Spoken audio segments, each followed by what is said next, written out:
The new Renault Austral SUV replaces the Kadjar in the 2022 brand lineup. The new crossover replaces the Kadjar in the brand's lineup and serves as a higher spec offering than its predecessor, thanks to major advances in technology and electrification.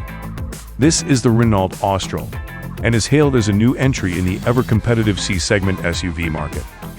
The Renault Austral will rival models like the Peugeot 3008, Toyota RAV4, and maybe even premium brands like the BMW X3. Austral sales will begin at the end of 2022. The Austral is the first combustion engine model to adopt Renault's new sensual tech design ethos, so we can see how some of the electric Megane styling details translate into a car with an engine under the hood. Renault will offer the Austral with a fully electrified engine lineup, but without the plug-in option.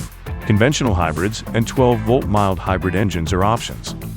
The E-Tech hybrid version of the Austral will be available in two power outputs, with 197 horsepower and 158 horsepower options confirmed.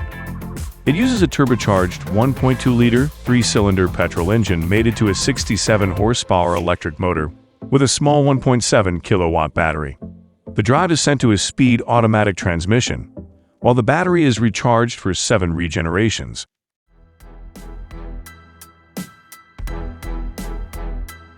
The interior is also new, far from the design and technology of the Kadjar cabin.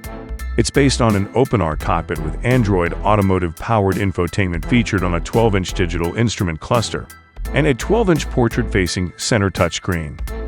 There's also a new trim level called the Esprit Alpine, which Renault looks set to line up as a sportier trim for the standard car. The Esprit Alpine version also adds a bit of luxury with Alcantara partial upholstery and a Nappa leather steering wheel.